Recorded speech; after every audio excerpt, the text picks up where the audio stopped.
folks, and welcome to another day in the Milky Way. And tonight we got a great show with my co-host David Null, Hawkeye Two Feathers. Welcome. Hi, Robert. How are you? And Doing as always, great. we greet our friends, with the love and the honor of the infinite creator. And I'm always praying that they will continue to learn how to accept and receive the knowledge, the healing, and the many blessings from the universe. So, with that said, and our story for tonight is how Rabbit outfoxed the fox. Yep. Love the stories.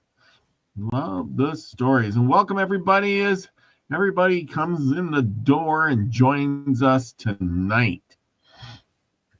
Boy, do we got a good one for you. We're going to be talking about the Nez Perce. And if you haven't heard of them, well, you are tonight. If you want to learn a little bit, we are going to tell you a little bit about the Nez Perce Indians. Let me put something up on the screen. They had quite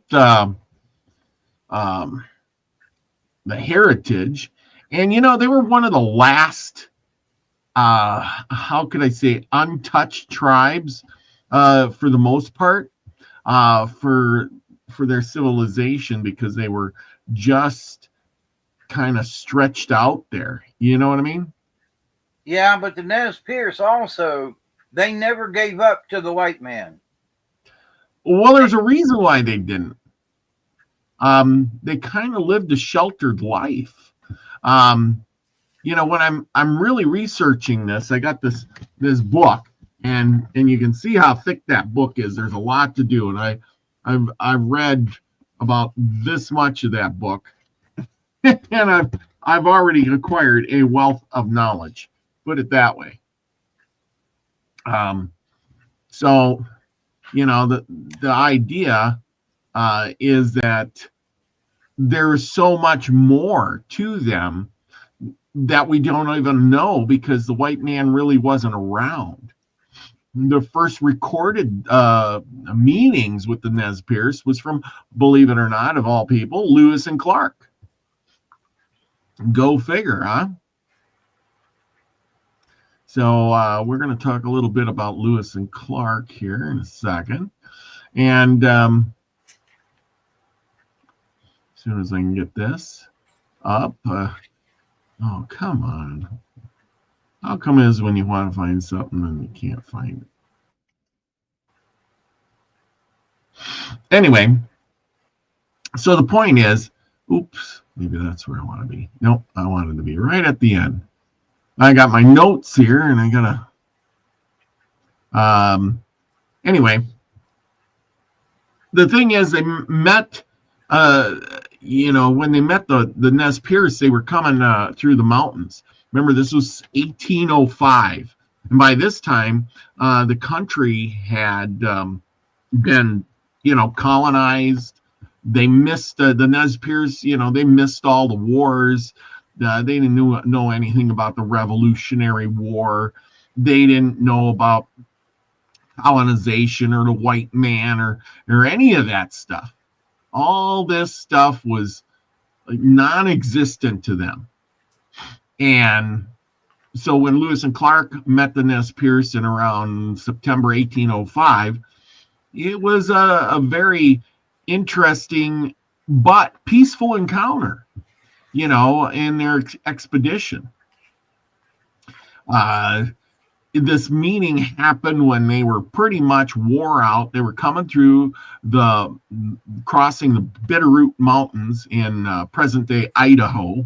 Well, of course, at that time, it was just land. And they didn't have, any idea. And all of a sudden, they came to these Indians, and they, helped them. The Corps of Discovery, as they call it, were emerging from the mountains. They were starving. They were exhausted.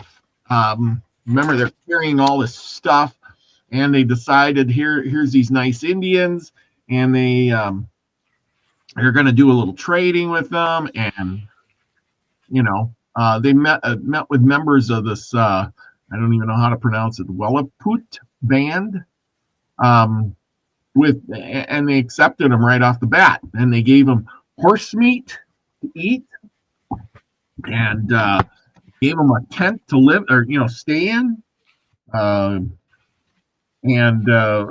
they met up with the people, and things were good. Let's see, I got some notes here.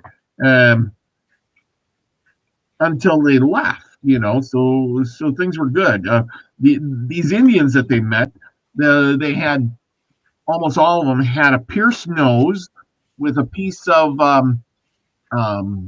bead or something in their nose, hanging from it.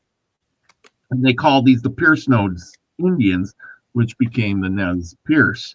The Indians actually called themselves something else. Called themselves something like Chompish. I'm trying to pronounce that.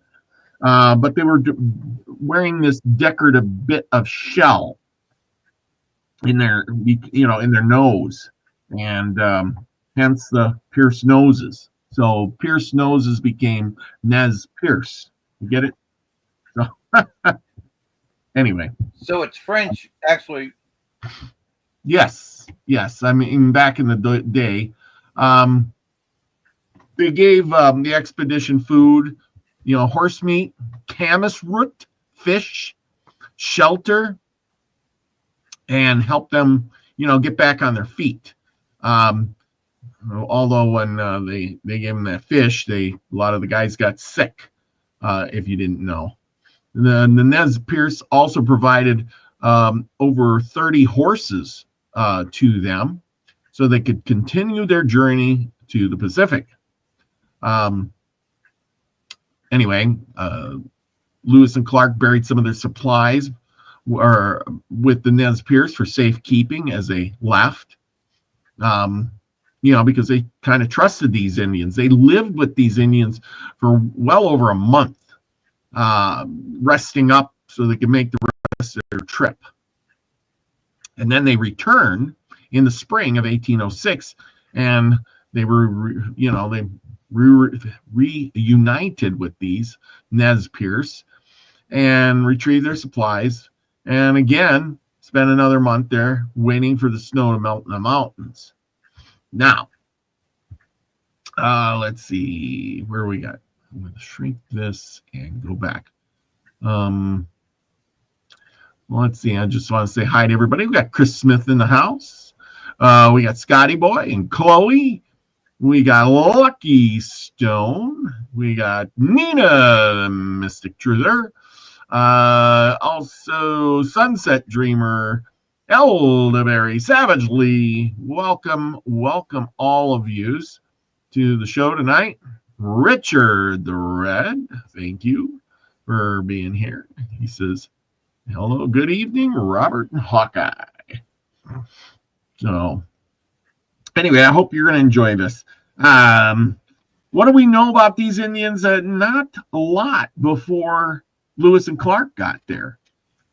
They were kind of an inland Indian, so if ships going by did not get to meet up with them, so there was no recorded history of that. Let's see if we can blow this up a little bit. We're just going to, because everybody knows about the Nez Perce because of Chief Joseph, and they're like you said, that they were one of the last Indians to be conquered or surrendered, and there was a good reason for this. They inhabited a vast territory of the Pacific Northwest, in parts of Idaho and Oregon, Washington, and Montana. You're right. See, pierced nose meaning in French. There you go. Their territory was ancestral lands encompassed by a large area of the Pacific Northwest, the Snake River, and its tributaries. And the Snake River is important because Lewis and Clark were trying to go down the rivers to get to the Pacific. These people called themselves Niniput, meaning the people in their language. Now, remember, isn't this something? Because, all these other Indians, what did they call themselves? You remember? Nope. The people. The Navajo. Who are you? The people. Of course, in their own language. Every tribe seemed to call themselves the people. Did you know? Every time we go through one of these, who are you? We're the people. I mean, I'm not making fun of it. It's just the fact that that's who they call themselves. Every single tribe seems to call themselves the people, not like us. Well, who would you say you are? A human. Okay, get a little more detail. Well, but they just said the people, and I just said the human. So, well, I'm just saying you'd probably say you're an American, right? Who are you? I'm an American. But, I'm a human being that lives in America. So, to the Indians' point of view, they were the people because they weren't aware of somebody on the other side of the planet. That's right. They weren't aware of people. The Cherokee didn't really know about the Nez Perce. That's 3,000 miles away. So, absolutely. So for each of the tribes, they were the people of that land that they declared was theirs because Creator had given that to them to live and prosper. So they were the people of the land that Creator gave to them. Yeah. Well, deeded to them or whatever, Yeah. No. I mean, I get it. I mean, they did speak a different type of language than some of the other tribes in that same area. Most of them tribes were speaking Salish, and they had their own particular language that was different. So up to 1805, these people pretty much lived. I guess they'd seen a few trappers or here and there, maybe some French or something. But other than that, their times spending seeing a white person was very far and few between. They have, like I said, they have traditional practice, language, and beliefs. The Nez Perce, they entered into some treaty with the government, which ended up going very wrong. That which created the War of 1877. It really wasn't led by Chief Joseph. Everybody says it's led by Chief Joseph. He was one of the chiefs. There was multiple chiefs. And he was the one that didn't want to. I will fight no more forever. He wrote the book on it. Yeah, okay. So see, this is the part I want to. We're going to get to. This is going to be a multi-parted series with this Nez Perce because there's just so much to it. You're right and you're wrong. The thing is when they surrendered, and he says, "I will fight no more, never again." Basically, he was the last one. The other ones were killed off, and when they surrendered, the other chiefs that were leading the party, they'd been killed off, and so he was the last one there. You get what I'm saying? Yeah. Because the stories of Chief Joseph were that he took his people up into Canada and took them. He tried his best to keep them away from the fighting, and the other braves and other chiefs within the tribe were like, "No, we're gonna go fight the red man, the white man. We're gonna keep him from chasing us down. He has no right. We're gonna fight till the end." And Chief Joseph was like, "I don't know. They pretty much got us." He realized, I think, in his head. So, from the stories that I've heard from the natives, that Chief Joseph took the women and children and the elderly and everybody and tried to get them up into Canada, and literally the the army was like chasing them down. Like, you son of a buck, you're not going to get away from us, because they had pretty much destroyed all the other tribes. And so the stories that I'd heard were that Chief Joseph was the savior of what was left now of the Nez Perce. Yes and no. That's where we're going to learn the real truth tonight. Or well, at least, we're going to hear the white man's side. Well, like I said, I've done a lot of study, and I did a lot of.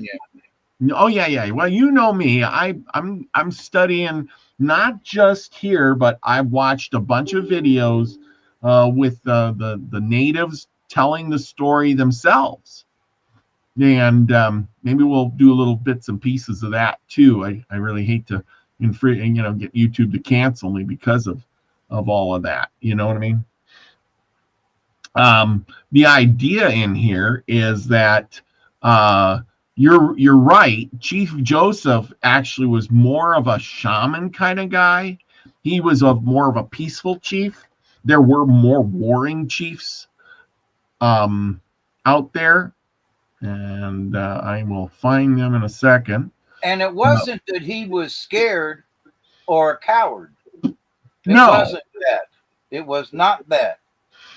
He understood something on a shaman spiritual level that I don't think the rest of them got it. Maybe later, but at the time, yes.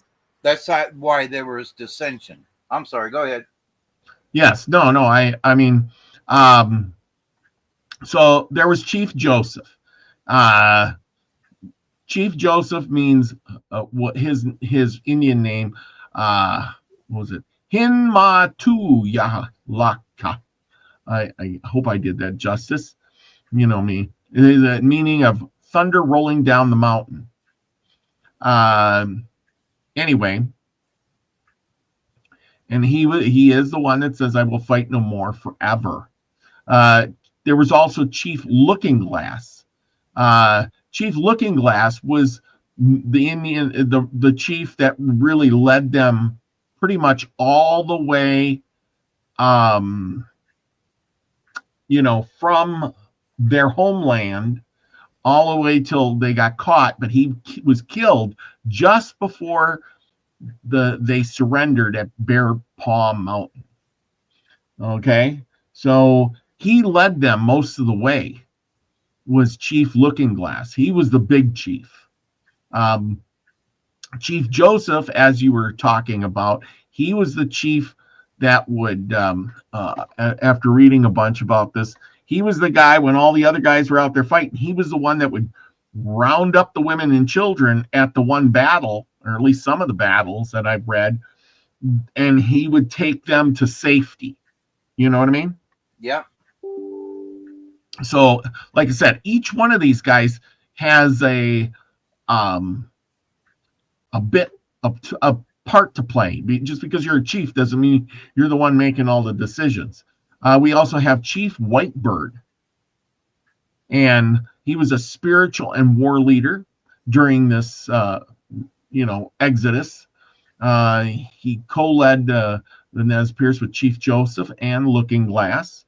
He also he didn't want. He was more of a war guy. He refused to surrender at Bear Paw and escaped to Canada with a small group, where he lived the rest of his life. Never.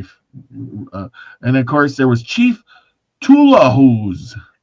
I'm saying that correct. Tulahuzo, I guess. He was another leader during the Nez Perce War. He was a good orator. And probably, convinced a lot of Nez Perce people to go. He was captured by the U.S. forces in the conflict, but rejoined the Nez Perce before the final battles. He was killed during the Battle of Bear Paw. There was another guy, Ellis. That's all they give you. He was the first Nez Perce leader to adopt Western customs and Christianity. He was appointed by the U.S. Indian Agency in 1840s. His leadership was controversial among traditional Nez Perce, who saw him as too aligned with the settlers. He died of smallpox in 1848. We also have a lawyer, Hall Hatshu, diplomatic chief, known for signing the Treaty of 1855 with the U.S. Of course, this is where the controversy sets in. Is this guy here, this lawyer guy, and the Ellis guy. This is where things went badly. Now remember that the Lewis and Clark, we'll just call it that, instead of the corpse of discovery. Now here is their area, as you can see, and this is kind of the mapping out of it, the rivers and stuff that Lewis and Clark would have. They were coming through this way, and they were trying to make it to the Pacific Ocean. This is where they were trying to head to. Now, this is all, Indian country through here, and it's all mountainous. Really mountainous. Yes. And you come along through and you meet these tribes of Indians looking like this and riding these Appaloosa horses, which they're known for, in these big giant mountains out here, which is really pretty territory. But, just think trying to cross these mountains. I mean, it would take you, I can't imagine. It would take you all day to ride up this mountain, down the mountain, and get to the next one. You better take a break because that's a lot of work. It looks small in the picture, but it'd take you all day to hike from this one to that one. It would, up and down. And I camped overnight in the Bitterroots in Montana when we went out west. And it was like July the 2nd. And so it's the middle of summer, right? Yep. And we were camped at the snow line. Yep. At 9,500 feet, 9,500 feet. And it took all we could do to get up there in the car, let alone walk it or ride a horse. And we weren't to the top. There was still time to go. And that's what it looked like, in the summertime. It does, because these mountains have snow on them all year long. Now, some summers are real hot and it melts, but there's always snow on one of them mountains. So, but they're in the 10 to 11,000 foot range, and they're carrying boats and equipment and stuff. Remember now, they're toting their canoes. Yes. Them 12-foot long thingies, or they were long? No, they were longer than that. Yeah. They were toting them canoes and all their gear, and they were climbing up them mountains. I mean, that was, it might take them a day just to go a half a mile. Yep. Hey, take over for a second. I got to let the dog. Okay. So, but anyway, we Robert did a show it might be years ago now, but about the Lewis and Clark expedition, and we did it in at least 2 sections, and we went through that pretty well. But if you've never been out there in them mountains like that picture is, you go, oh, my goodness, that's beautiful. But then when you're standing at the bottom of one of them looking up and you go, I got to cross that thing? I got to go to the other side? Oh, man. So, of course, they sent out scouts looking for the best possible, the best possible pass, meaning it, it was the lowest between 2 mountains and that they could get through without having to climb over the top of the mountain. So they would send out scouts to look for the, the best possible pass.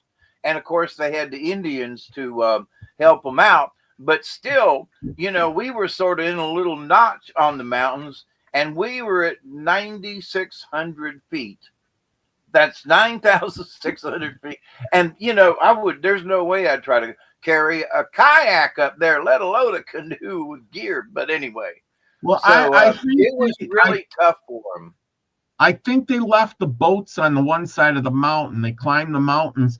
And as I was reading here, these Indians showed Lewis and Clark how to make a canoe on the other side. And then they use these canoes, and we're going to get to that a little later here on how, the Indians showed them how to use other, make a canoe, a dugout canoe. and so they could sail down the river. Believe it or not. Now, remember how we talked about? Well, let's just go on with the slides here for a second. Now these natives. Wait. Let me finish up with the boat thing. Oh, okay. They got to those Sierra Nevada. They carried the boats up to that point. Okay. Yes. So they might not have carried them over those mountains, but they carried them up to that point. So anyway, keep going. So once they got to the Rocky Mountains, they ditched the canoes and they climbed over the mountains. They used the horses and that they got from the natives and on the one side, and they came across. When they got to this side, they met up with these Indians and the Nez Perce, and of course they had which they're crossing the Bitterroot Mountains. I should be Pacific, and they met up with the first natives. Now these natives lived in teepees, and also in the wintertime they lived in because they were kind of semi-nomadic, put it that way. They traveled for hunting, traveling in the summer using a teepee. In the winter, they used a dugout, a pit house, where they would dig kind of a half a hole and then build a dirt home, basically, for the winter, where multi-families would live in. And I think we talked about some of that, kind of like the people of the Navajo did, where they would kind of dig out the ground and then build over top of it. And and so did the Mandan and the Sioux, and some of them did that for the winter time too. I mean, I guess it's a smart way to live, right? Yeah. And they used the dirt and piled it up, starting at the base and going up the sidewalls. You had a picture of one here a week or two ago, and but then they used thatch, and it was sort of like a teepee in structure, but there was only one hole, and it was at the top.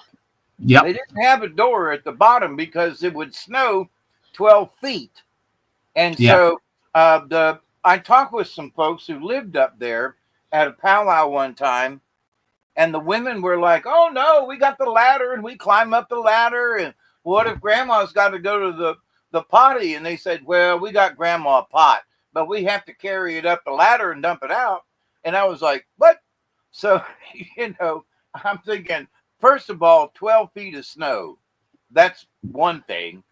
But do you have to climb a ladder to go outside to pee? Oh, that would be difficult. Yeah. Oh, yeah, definitely. Anyway, what happened was Lewis and Clark kind of split up, and they were kind of scouting ahead, and Clark had come along, and on September 20th, 1805, about 3 miles south of the present town of Whippy, Idaho, Clark recorded the entrance of the first known white man, weary, bedraggled, and starved, into the Nez Perce homeland. After a brief halt with the Indians, who were gathered in immense of quantity of camas root. Now they gathered this camas root on the prairie. These people did not grow crops. They did not grow corn. They harvested the wild vegetables, everything from wild onions, wild carrots, this camas root. And then they would make it into a mush, they harvested salmon out of the rivers. They were good fishermen.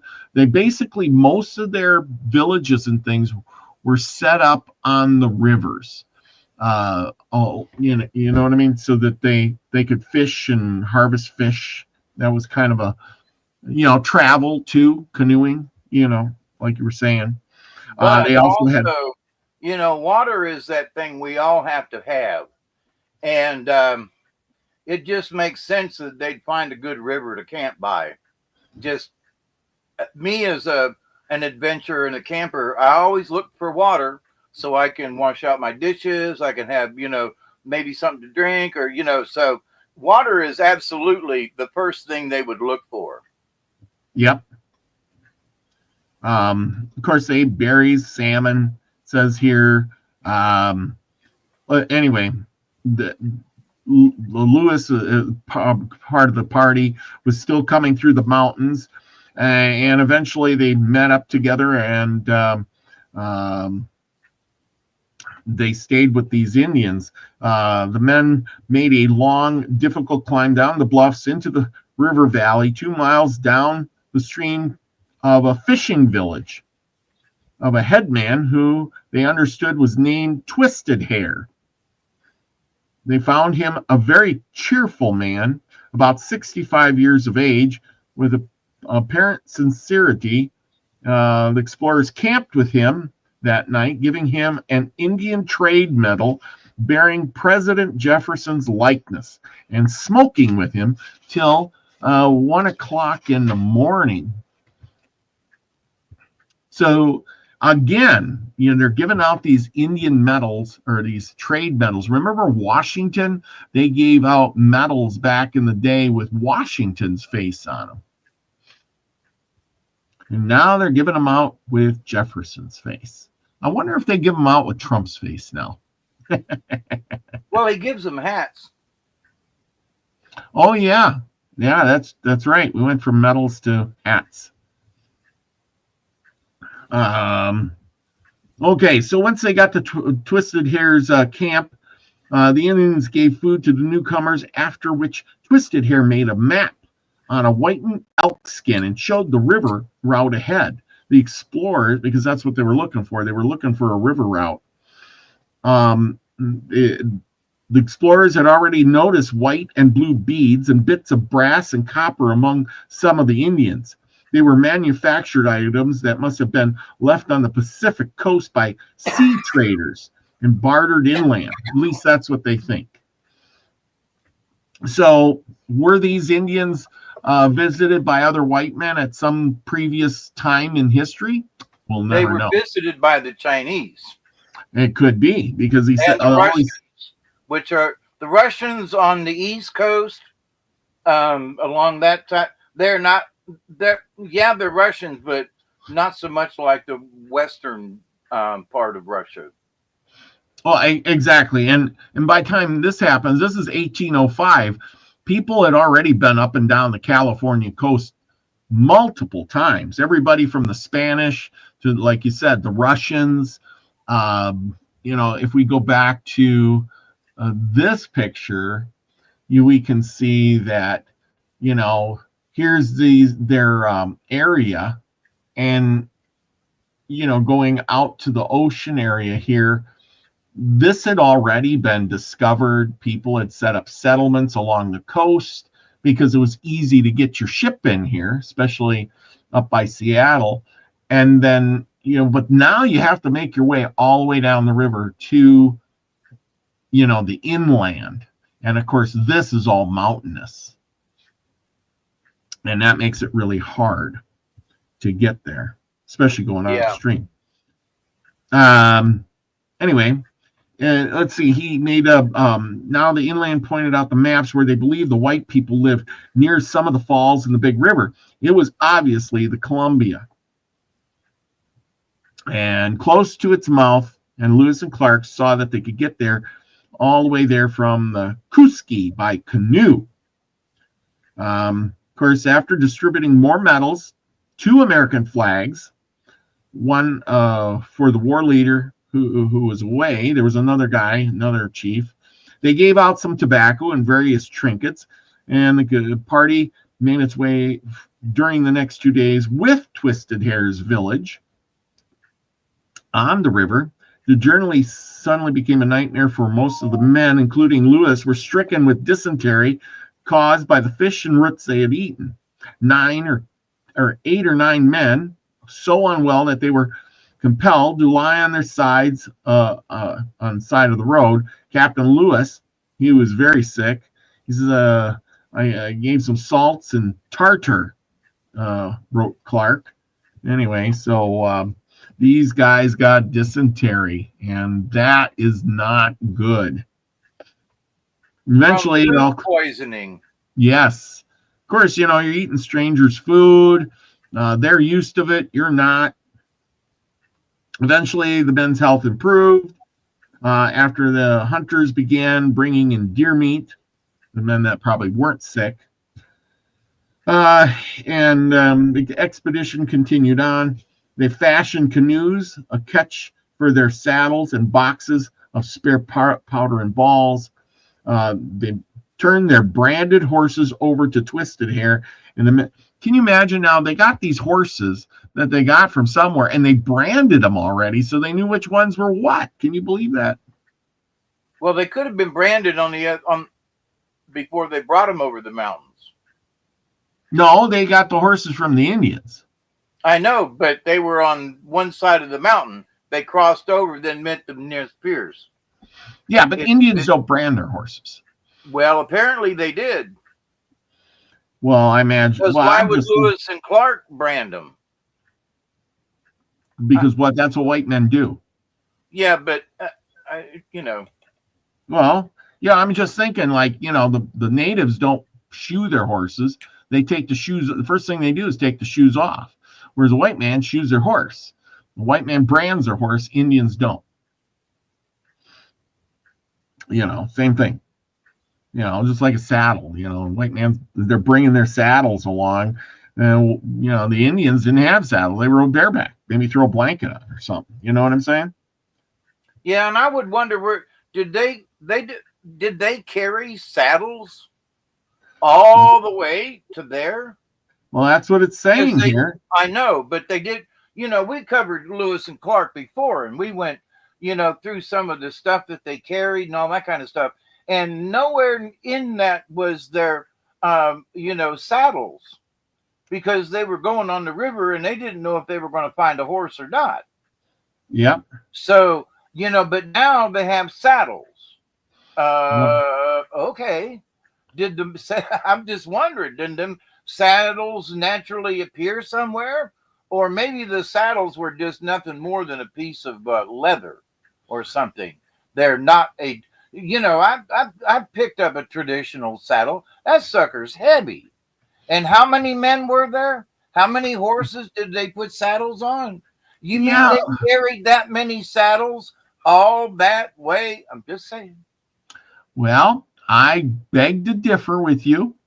Go ahead. I'm the instigator. I'm the one that's poking holes. Like, okay, so you have your traditional saddle you're thinking of with the big saddle horn, the back, the big giant stirrups, right? That's what you're thinking of, right? Yeah, basically, yeah. Okay. Now, or that of a British riding saddle kind of thing. Yes. See, now think about the military riding saddles that the cavalry had. Did you ever see one of those? I think so. And what does it look like? Doesn't have the big saddle horn. It has a split tree. There's just some leather covering the sides. It's basically two pieces of wood covered with some leather and some light leathery stirrups hanging off of them. That's pretty much it. They're really light. They'll weigh like 10, 20 pounds, I would say. Whereas a big saddle will weigh, 30 or 40, maybe even more than that pounds. You know what I mean? Because I have my saddles, and some of them are just, they're really heavy to lift. Yeah. Well, but still, my point to that is that nowhere in what we studied about Lewis and Clark did they take saddles. And my point goes back to, how many saddles did they have? Did they have 2 or 3 or 5 or 20? I'm just curious. Well, they would have had to have a saddle for each one of the men.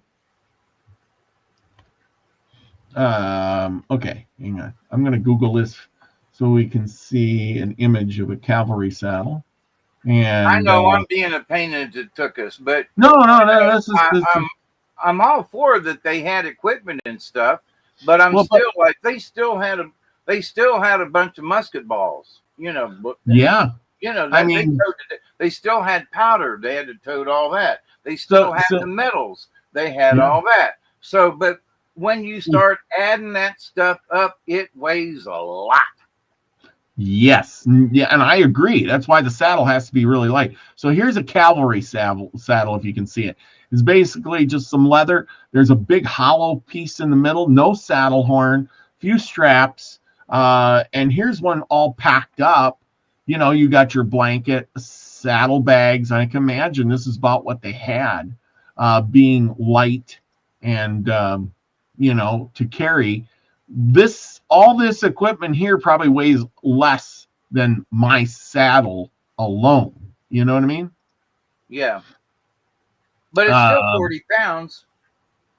Yeah, well, but no, this saddle's really light because there's I know, no but space. I mean with the saddle bags and everything else. Oh, yeah, well, because thing you got weighs about 40 pounds. I don't even think so, because saddle bags are pretty light. Right, but they got stuff in them.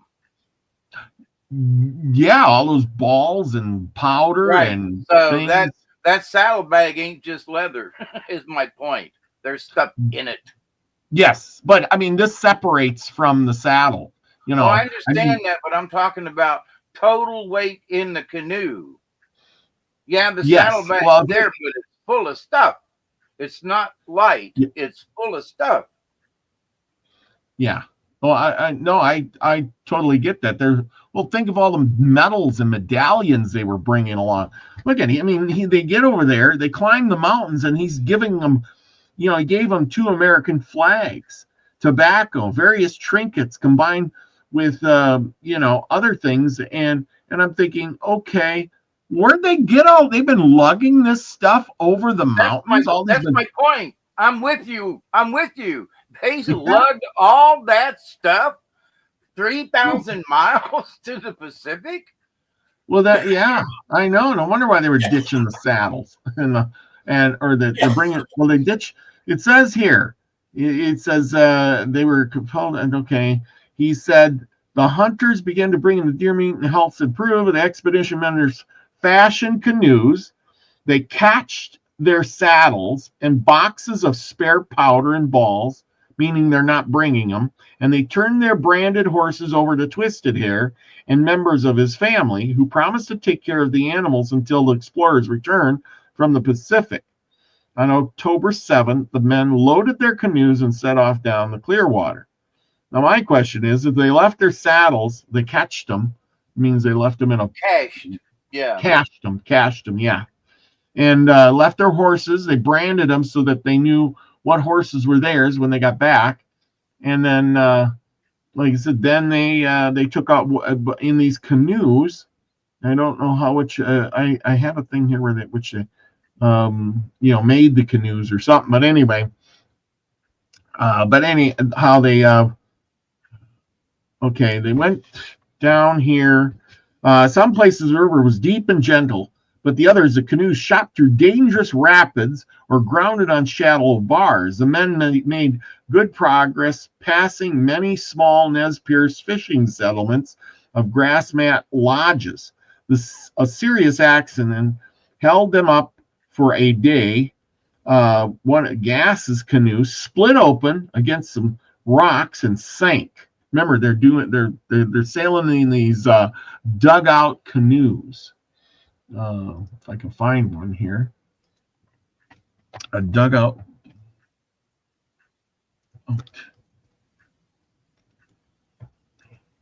And those rapids are monstrous. Oh yeah. Oh my so goodness. This is about something they probably had right here. This is what they're sailing in. Not very fancy. Here's a better one. This is probably, but yeah, you hit a rock with this thing. It's not going to last very, you're going to put a hole in it. Crack. It says a crack down the middle. The serious accident happened. Their water soaked supplies had to be opened and dried. In the rescuing of the men and retrieving of the equipment, Indians helped. Clark wrote, they appeared disposed to give us every assistance they in their power during our distress. While the expedition dried the baggage and repaired the damaged canoe, the men fraternized with the Indians. It was very merry, Clark wrote. And Private Joseph Whitehouse recorded that we played the fiddle and danced a little. They brought a fiddle along. You're talking about bringing saddles. Heck, they brought a fiddle. They didn't bring a pump organ? Yeah, I know. I can't imagine how much stuff these people were packing, literally packing along.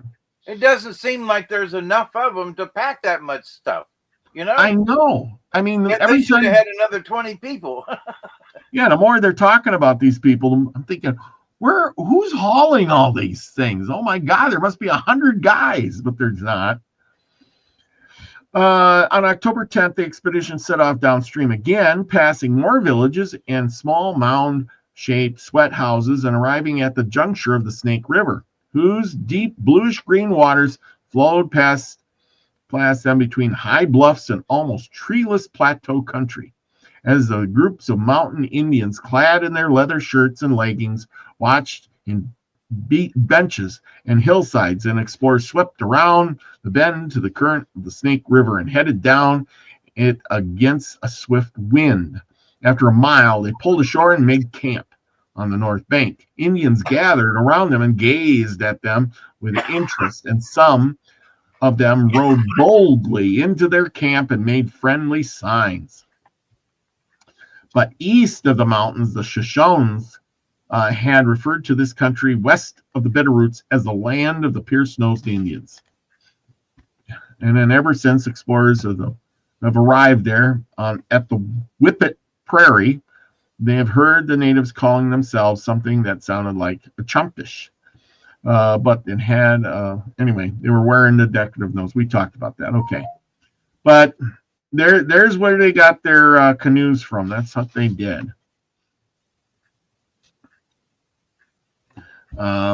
Anyway, let's see. On October 16th, they reached a long-sought Columbian, and far down the river as present-day city of Dales, they met bands of Saffron dialects similar to the Chompish and Twisted Hair, and another Indian from the Clearwater helped explorers negotiate with each group. So I think Twisted Hair went with them. By early May, they were back on the Clearwater River and had recovered most of their horses from Twisted Hair. So this is must be on their way back. Oh, here's a good one. Now, most of these Indians we've talked about ate dog meat, right? How it was kind of a delicacy kind of thing, eating dog. It depended on the tribe. Yes.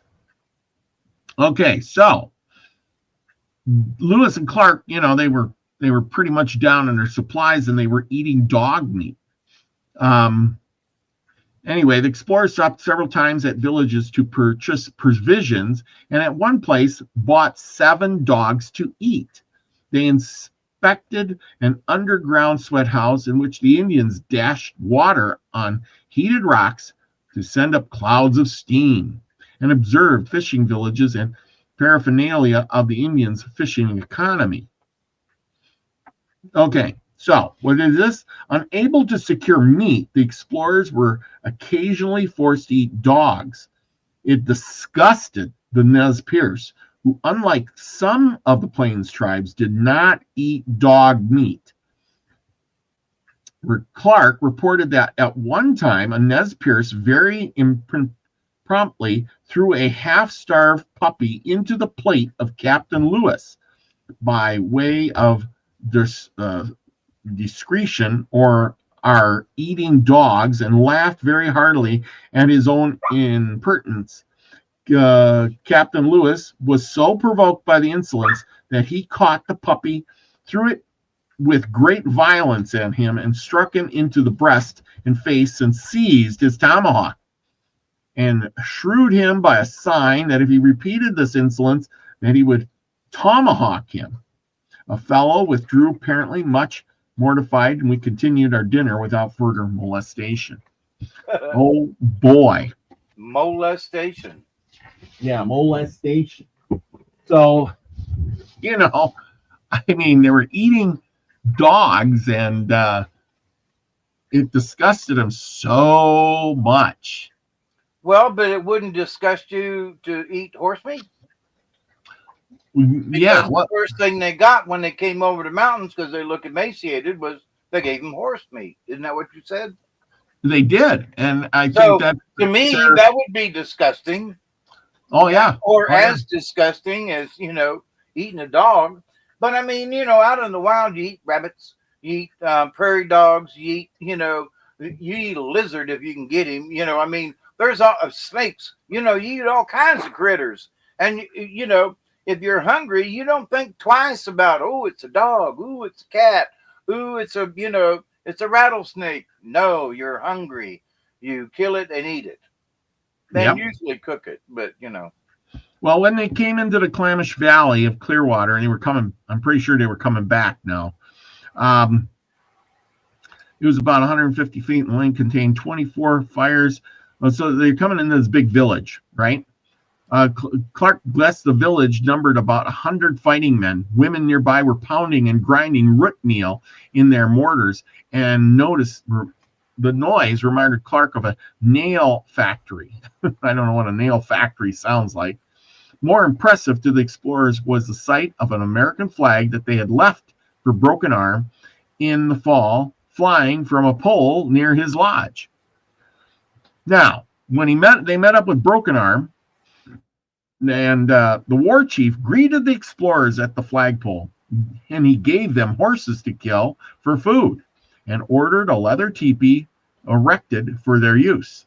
After a meal of horse beef and root bread, Clark wrote with goodwill, "Those people have shown us much greater acts of hospitality than we have ever witnessed from any nation or tribe since we have passed the Rocky Mountains. In short, be it spoken to their immoral honor that it is only act which deserves the appreciation of hospitality which we have witnessed in this quarter." So here he is. Here's some horses. Eat them. I don't know. Scotty Boy says, "What is rip bread?" I don't know what rip bread is. There are several different roots that can be pounded, and a nail factory, there's a lot of pounding going on.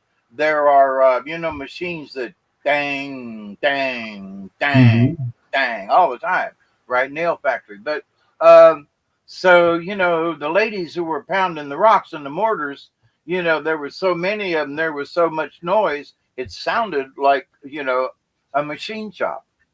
Oh, yeah. Yeah. Well, exactly. And the bread is they mix it together and make a paste, and then they put it into the oven, and it'll only rise so much, and to some down here it'd be like a hoe cake, white cornbread, and you put it in and it's cooked, but it doesn't rise, but the whole thing is about that thick, so a root bread would be from some type of starchy root that they could pound into a powder, and that's what root bread is. Yeah. Oh, I totally agree. That sustained them. I mean, it was so simple, and you wake up in the morning and go, "What, root bread again?" Because they didn't have much of a variety, but but the root bread sustained them when a lot of other things did. So, because the root would keep as a root, and you didn't have, you collected them, but you didn't have to store a bunch of them or make a bunch of flour at one time. So you knew how many roots of what size you needed to feed everybody. You know what I mean? So it sustained them, and that's just that's how our ancestors made it. Oh yeah. They were true pioneers. They were. Well, we're going to wrap this up and just talk a little bit about their area before we move on. But now, Lewis and Clark had met up with them. This is kind of where they live. This is the area where they're going, their area, I should say. And they got other Indians around the Coeur d'Alenes, the Colville, I don't know who'd be there. The Flatheads, they were friends with the Flatheads and the Crow and others. And what would happen is there was no buffalo in their neck of the woods. They would travel through the mountains to the flatlands of Montana where the buffalo would be, and they would hunt buffalo certain times of the year, and then they would carry all this stuff back through the mountains back to their homeland, believe it or not. They were very isolated, and this is what saved them the most. We're going to get into this next week a little more detailed, is because nobody really showed up on their doorstep until, say, around the late 1830s or so, and they made friends with pretty much the white men. But all of a sudden, there was this group of homesteaders that showed up, about 800 of them, right on their border of their homeland. And when they did that, the homesteaders started setting up fence, plowing the land, shooting, the wild game, all of these things, which really upset them. And then, of course, they were doing another part that saved them for so long from the white man was they didn't find any gold or minerals on their land at that point in time. Most of their land where they inhabited was mountainous, so it wasn't very good for farming. You couldn't grow crops on the top of the Rocky Mountains kind of thing. And traveling over it was not very convenient with a covered wagon. And that's one reason why, living up in the valleys of the Bitterroots, you didn't get there by wagon, Yeah. So you had to be on horseback, number one, and you had to really want to go there. Yeah. You had to have a reason to go there. I mean, curiosity is one thing, but when you're facing that mountain range, you go, I don't know, I think I'll go back. Well, yeah, there was probably better ways to get around it. It was just that, this was their area, and they stayed around the rivers and streams and things like that where the fish was, and then they would go hunting in the mountains. It says in here that some years they thrived, and some years they had to literally scrape bark off of trees and boil it up and mush it up to eat because they were starving to death. Yeah. The salmon only lasted so long, and I suppose they had to have food for their horses. It wasn't like they went go out and bale hay either. You know what I'm saying? Right. So and if they had depending on the season, and maybe the reason they were out of food is because they had a hard winter and a bad spring, and so that carried on. So that might have meant that there were 2 feet of snow, and making conditions worse. So, but what I meant about being in some of them valleys, if the Indians of that area knew where the best ways to go were, because they lived there and they inherited that knowledge from their ancestors from that group, right? Yep. But when the white man came, they didn't have a map. They didn't know where anything was. So they didn't just walk up on the Indians. They had to look. It took them years to find out where the passes were in the mountains for them to find the easy ways. And then that's how they found the Nez Perce. Yeah. Well, the Nez Perce lived in this area, which kind of was connected by all these rivers, and they were in the middle of like a trading situation. The Indians from the plains would come this way to trade with people of the Pacific to trade. I know, but I'm talking about that was before the white man came. Yes, before when the white man came, that's what changed everything, is my point.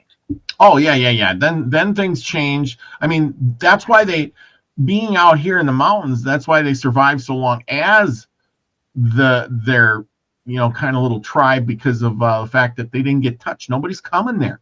Right. They were so isolated.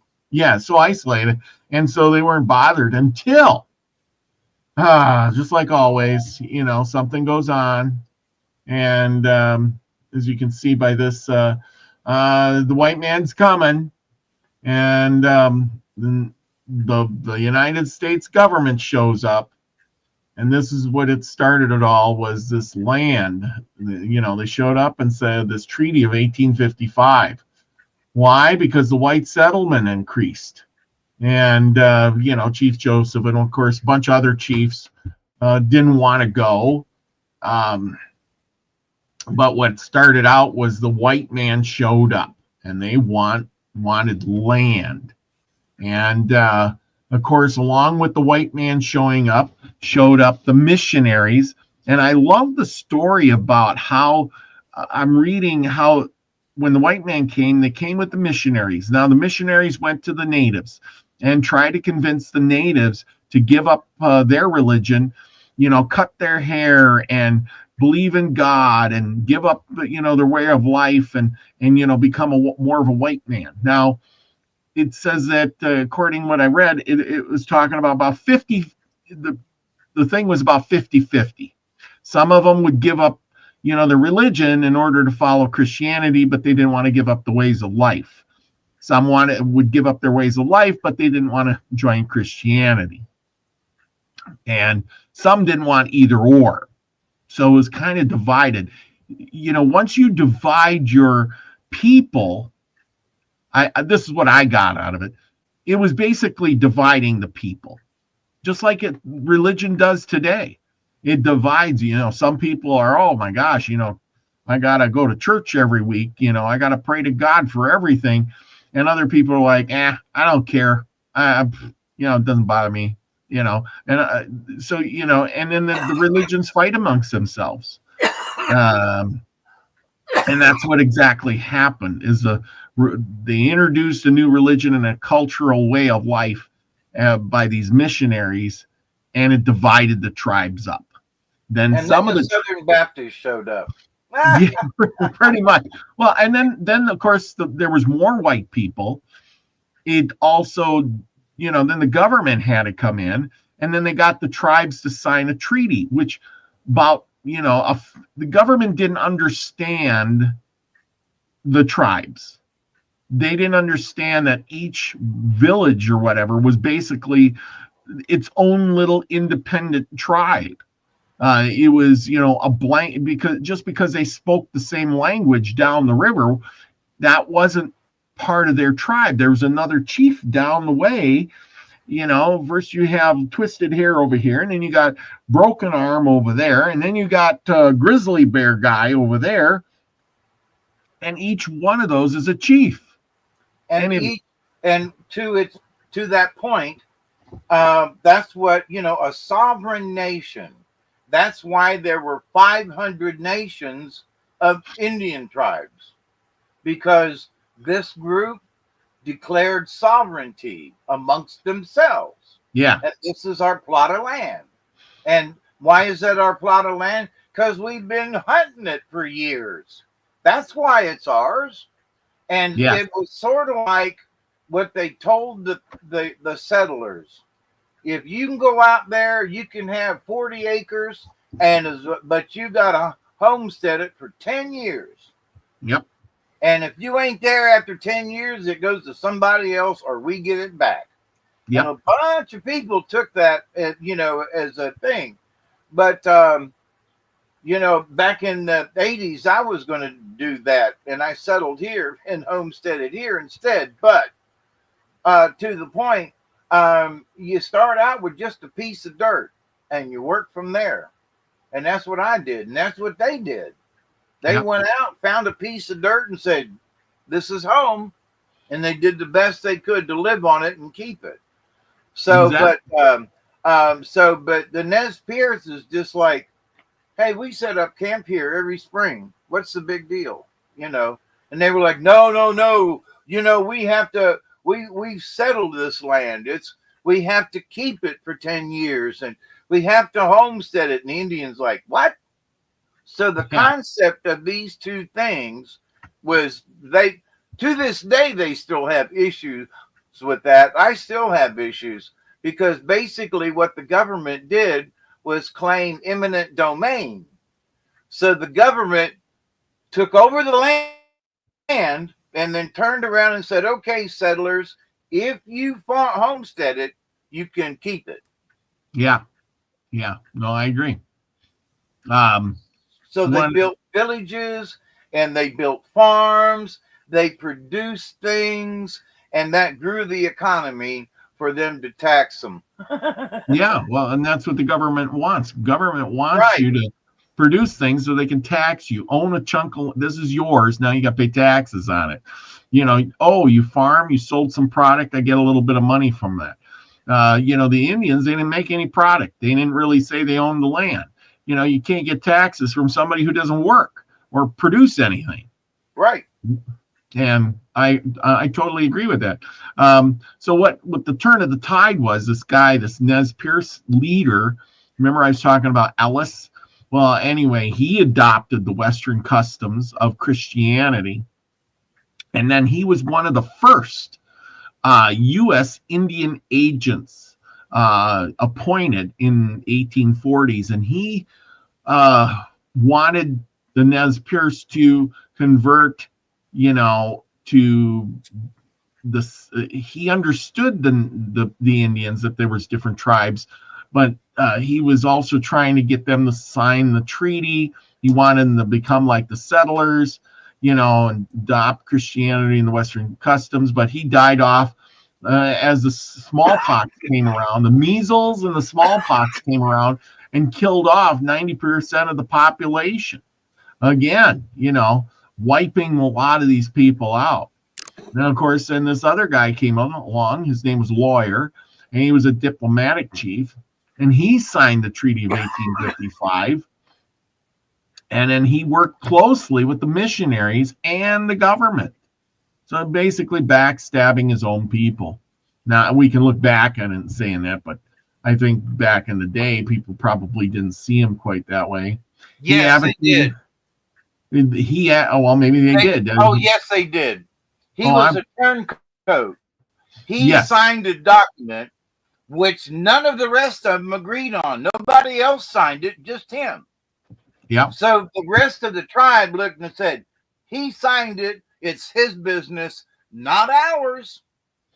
That is true. He was an advocate for. Didn't lay claim to the lawyer's guy's signature. They didn't. It's like, so what? Yeah. Well, but he signed the paper. So what? Yeah, he's a chief. He signed the paper. It's all good. Yeah, but they did not recognize him. Not all of them, maybe some of them, but they didn't recognize him as their leader to sign such a piece of paper. That's right. So he sold them out. You're right. He was selling them out. Yeah. Because he was working with the missionaries and the U.S. government. He advocated for peace and coexistence, but this is what divided the tribes up. And then his support for these land, then of course it boiled down to this treaty and giving the land. So his support for these divisions, you know, divided his people. And this is what created the big division in 1877. And when that all happened, that's when everything went down the tubes, because the Treaty of 1855 gave the Nez Perce X amount of land. But then when the white people came along, they said, well, you know, we're going to reassess this treaty. And they took away like, you know, 90% of their land and gave them a little chunk of land to live on and said, here, you guys can all get on this little piece of land, live here. And you know, and with doing that, we want you to cut your hair, become a Christian, build a house, grow a garden, you know, blah, blah, blah. And they were like, some of them said yes, and other ones said, heck no, We're not doing it. And this is where everything's split in pieces, and we're going to end it there because that's a whole nother show right there. If you don't know it, or you know it or not. Like I said, it's you know, they could see the writing on the wall. I think some of them did, but they couldn't because they were so stuck up in these mountains, and they really didn't travel too much anywhere. I think this was the problem. The more I read and more I listen about things, is the Nez Perce were great people and stuff, but they were so sheltered, they didn't understand what was going on in the rest of the world. And the rest of the world was so advancing that they were stuck in the Stone Age. Right. But I think from 55 to 77, right? The years. Yeah. So in that time, I think all the tribes in even some of the most remote areas learned about what was going on, because they didn't have TVs or radios or nothing, but everybody on horseback had a story. Everybody on a wagon train had a story. And you know what I mean? So, and somebody came in on a boat, they had a story. And so, but folks learned about stuff. It was unbelievable how quick, you know, things go around in a small village. And you go, oh, no, I totally agree. But the world was passing them by. Wait. My point is that in that 20-year time from 55 to 77, they had the opportunity for Indians to leave and come back and tell their story. And so they weren't stupid. In 55, they were stupid. In 77, they knew a lot more than they did, because in 20 years, they'd been approached by people, you know, and all these trade people coming in, you know, so they learned. And that's why Chief Joseph was like, I ain't having this. Well, and no, I agree with that. But like I said, it was what I found out was, we'll find out next episode about how once they get chased out, they left their land and they begin traveling. They're like, okay, you know, we're going to get out of here. We're not going to give up our lands. We're going to run away. We're going to go across the mountains. We'll go live in Montana or something and go with our friends, the Crow or the Flatheads or somebody. And when they get across the mountains and everything, they realize that, hey, everything's changed. There's no more buffalo. Everybody's living on reservations. Then they go down to Yellowstone, which is Yellowstone Park. And Yellowstone Park in 1877 already has hotels on it. And they were running around Yellowstone, you know, taking prisoners and shooting off miners and doing crazy stuff. And the people were running for their lives because they didn't know what they thought all the wild Indians were captured and put on reservations. You know what I'm saying? Yeah. I mean, there was already hotels in Yellowstone, and here's this tribe of Indians coming through. Can you imagine that? Looking out your hotel window going, what's that out there? Oh, it's a tribe of warring Indians, and they're coming. You know, wasn't expecting that on this trip. But you see what I mean? They were so sheltered, they didn't realize the world around them.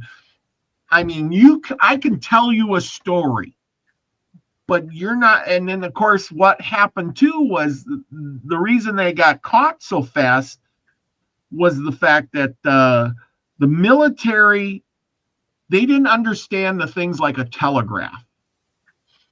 When our military was chasing them through the mountains on one side, and they were so far ahead, they said, we're free. They didn't realize that they're going to just, hey, Indian went through the mountains. Sheridan, you can come up on the other side. Can you catch them when they come off the backside of the mountain? Sure can. I'll send my guys. But not only that, the Nez Perce were traveling on foot with, you know, travois and things, and carrying old people and children. And, you know, they had railroads to bring equipment west to resupply the military. Now, And wait a minute. Wait a minute. Not exactly like that. Yes, there were old people, young people, yada, yada, yada. They were coming across the mountains. There was about 700 to 800 Nez Perce, but they were hauling all their stuff and about 2,000 horses with them. Bet you didn't know that. No, I did not know that fact, because the stories that I heard from, they might have actually been descendants of the Nez Perce, but they were like, no, because all them horses,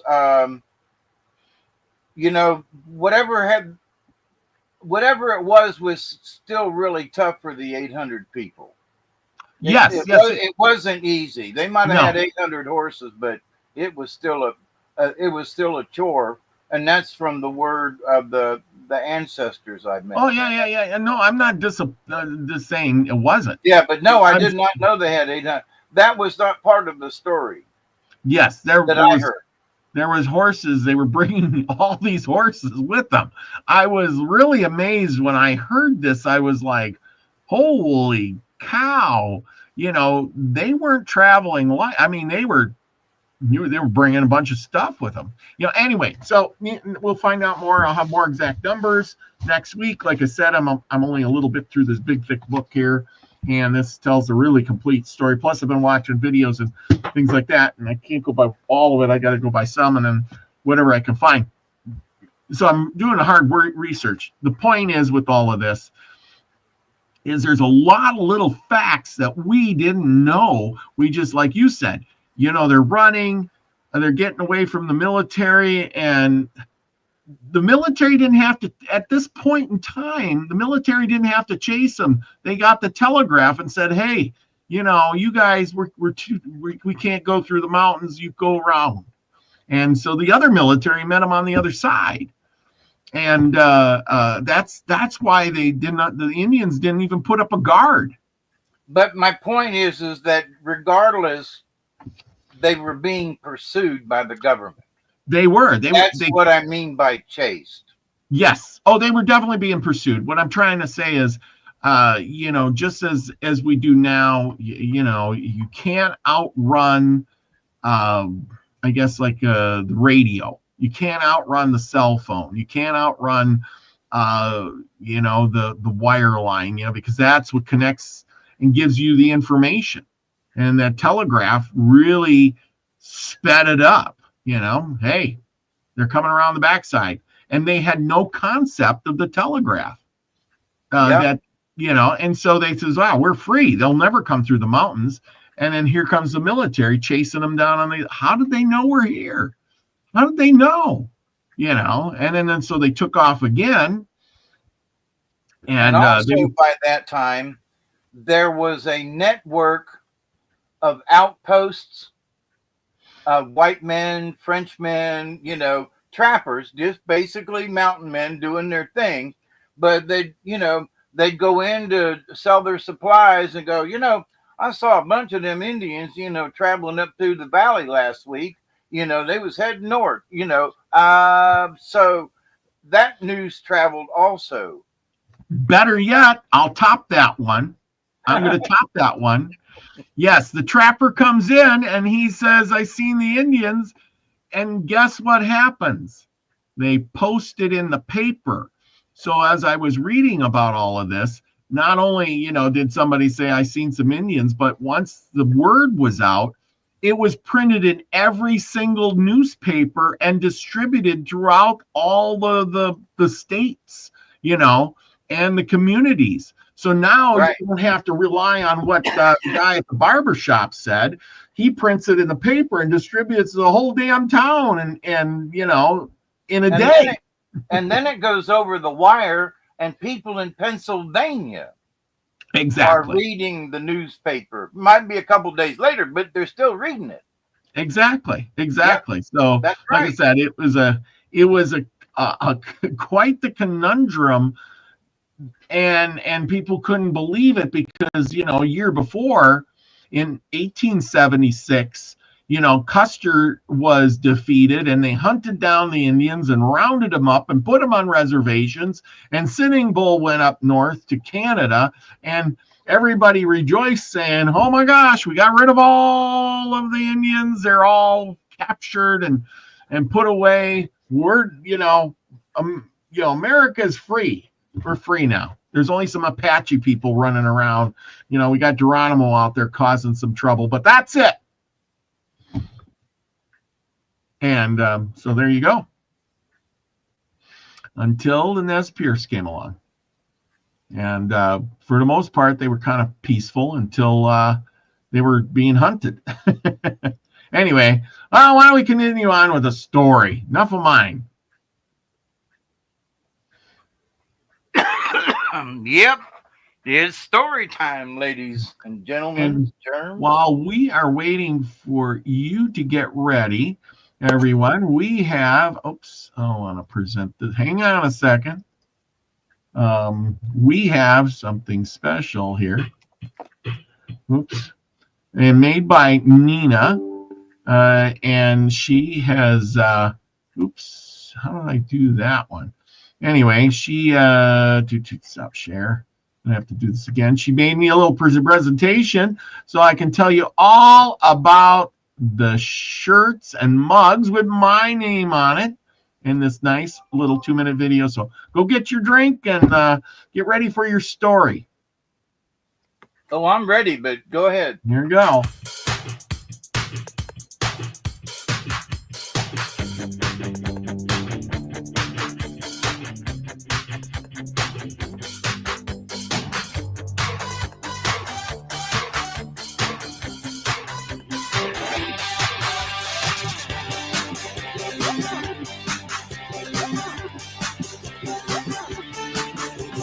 Look at that. You get a mug with my smiling face on it.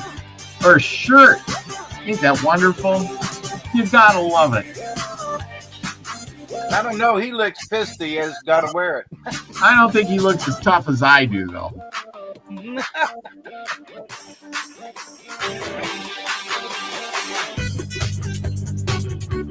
So if you want a shirt, a sweatshirt, a mug, you gotta go over to Nina's channel there where you can find links. There should be a link in my show notes down here, and you can get over there to Streamlabs and get yourself a mug, a shirt with the Ana Karana, or my smiling mug looking just like this that you can wear that says Milky Way Soul Tribe. Hope you all like that. Scotty boy, they have shorts. You got to get my smiling face on your butt. That's a good one. Bet you didn't think of that one. When I seen them pouring hot coffee into the mug, I was like, well, that'll make you a hothead in a hurry. Yeah, there you go. Anyway. Okay, let's see. Where are we now? Oh, I got to do this, and we're going to do that. I don't know why this went like this, but oh, there we go. There we go. I don't know why it's. Oh, I got to shrink this. Whoops. There we go. I guess I got it right. Okay, it's all yours. Hang on. I had it and then I lost it. Okie dokie. All right, so we are continuing in our series on this book, Glooskap's Country and Other Indian Tales by Cyrus McMillan, 1922. 103 years ago-ish. And this story in the section, I don't know what chapter this is, but this one is How Rabbit Deceived Fox. Long ago in Indian days in Canada, when Rabbit worked for Glooskap as his forest guide, he was a great thief. He liked most of all to steal by moonlight, and he crept quietly into gardens and fields where Indian vegetables were growing, for he was very fond of cabbage and lettuce and beans. Not far from his home there lived alone an old widow woman who had no children. She could not hunt game because she was a woman, and she had never been trained to chase, so she kept a little garden from which she made a good living. All day long, from dawn until sunset, she toiled hard, tilling her little garden, watering her vegetables, and keeping them free from weeds. And she grew green cabbages and red carrots and yellow beans and big fat pumpkins and Indian corn, which she traded with Indian hunters in return for fish and meat. In this way, she always had plenty of food, and she lived very well on good fare. But Rabbit, going his rounds one day, discovered her garden, although it was deep in the forest. And every night by moonlight or starlight, he robbed it and grew sleek and fat from the results of his thefts. And morning after morning, the old widow woman found that many cabbages and carrots were missing, and that much harm had been done to her plants. She had an idea that Rabbit was the pilferer, for she had heard that he was a great thief, but she was not very sure. She watched many nights, but she was never able to catch the robber. So stealthily did he come, and it was not easy to see him in the shadows. So she said to herself, I will set up a scarecrow, a figure in the shape of a little man, and I will place it in my garden gate, and it will frighten away the robber, whoever he may be, for I must save my vegetables, or I shall starve when the cold winter comes. She picked from the spruce and the fir trees close by a great store of gum and balsam. This she formed into a figure in the shape of a little man. She made 2 eyes from glass beads that would shine like fire in the starlight, and a nose from a pine cone, and hair from the corn tassels and yellow moss. Then she placed the figure at the entrance to the garden, where she knew that the robber would come. Now, she thought, I will scare away the thief. When night fell and the moon rose over the trees, Rabbit came along, as was his custom, to steal his nightly meal. As he came near the garden very softly, he saw in the moonlight what he thought was a man standing in the path by the garden gate. The moon hung low over the forest, and there was a thin gray mist on the earth, for it was near to autumn, and the nights were already cool. And the figure of the little man looked larger than human in the misty light, and it cast a long black shadow, like that of a giant on the grass. Rabbit was much afraid, and he trembled like an aspen leaf, but he stood quiet behind a tree and watched the strange figure. For a long time he stood still and watched and listened, but the strange figure did not move, and not a sound did Rabbit hear but the chirp of a cricket. Then with great caution he came closer, but still the figure did not move. Then his fear left him, and he grew bolder, for he was very hungry, and he could smell the vegetables and the wild honeysuckle in the still night air. So he walked bravely up to the little dummy man and said, "Get out of my way and let me pass." But the man did not move. Then Rabbit struck the man with a sharp blow with his fist, but still the figure did not move. Rabbit's fist stuck fast in the gum, and he could not pull it away. Then he struck out with his other fist, and it too, like the other, was held firm. "I shall kick you," said the rabbit in rage. "Take that!" And he struck out wildly with his foot. But his foot, like his fist, were stuck fast. Then he kicked with the other foot, but that too was held in the gum. Rabbit was now very cross, and in his anger he said, "Now I shall bite you." But then, when he bit the little man with his teeth, like his feet and hands, stuck fast.